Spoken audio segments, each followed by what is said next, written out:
Ang hirap makisalo sa lamesa nyo. Pagtalikod ko ako laman ng plato nyo. Akala ko kasama nyo ko sa mga plano nyo. Lumabas din ang mga tunay na pagkatao nyo. Ang hirap makisalo sa lamesa nyo. Pagtalikod ko ako laman ng plato nyo. Akala ko kasama nyo ko sa mga plano nyo. Lumabas din ang mga tunay na pagkatao nyo. Ang hirap makisalo sa lamesa nyo. Pagtalikod ko ako laman ng plato nyo. Akala ko kasama nyo ko sa mga plano nyo. Lumabas din ang mga tunay na pagkatao nyo.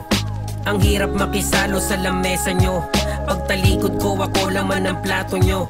Akala ko kasama nyo ko sa mga plano nyo. Lumabas din ang mga tunay na pagkatao nyo. Kamusta mga kaibigan kong tinuring at tinrato? Pangit ba yung ulam na hinain ko sa plato? Paano nyo ko tinatrato pag hindi nyo ko kasama? Paano nyo ko kinukwento sa iba't ibang barkada? Kala ko mga tunay kayo, yun ang aking akala. Madalas kasama nyo ko pero di ako naghinala na magiging pulutan ako ng aking kakampi. Sa kabila ng pakikisama ko, yun pa ang gante.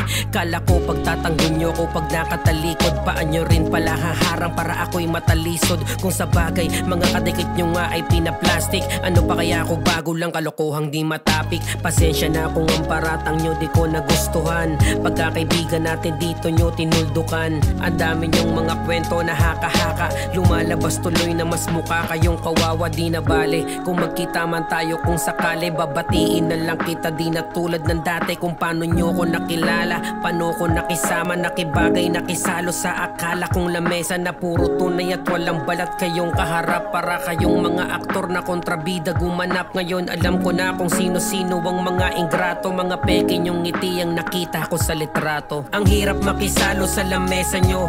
Pagtalikod ko ako laman ng plato nyo. Akala ko kasama nyo ko sa mga plano nyo. Lumabas din ang mga tunay na pagkatao nyo. Ang hirap makisalo sa lamesa nyo. Pagtalikod ko ako laman ng plato nyo.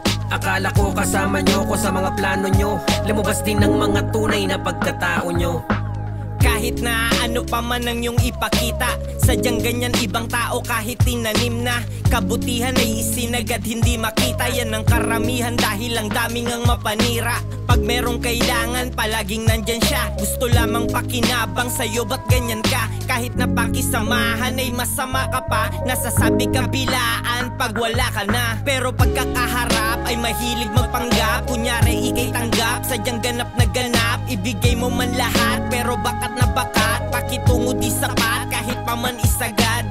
Kaya mas mabuting ang agad na alamin. Sa mga taong ito ay silbing takdang aralin. Matuto kang kumuto bago ka pa man kanain. Pag nakatalikod ay bigla ka nang sasaksakin. Sa gitna ng kahirapan ang mga timawa, ikaw ay pagpapaliban. Nandyan lang pag ginawa, pakisama na pilitan. Hindi basta hinala, dito sanay sa plastikan. Mahirap magtiwala. Ang hirap makisalo sa lamesa nyo. Pagtalikod ko ako laman ng plato nyo. Akala ko kasama nyo ko sa mga plano nyo. Lumabas din ang mga tunay na pagkatao nyo. Ang hirap makisalo sa lamesa nyo. Pagtalikod ko ako laman ng plato nyo. Akala ko kasama nyo ko sa mga plano nyo. Lumabas din ang mga tunay na pagkatao nyo.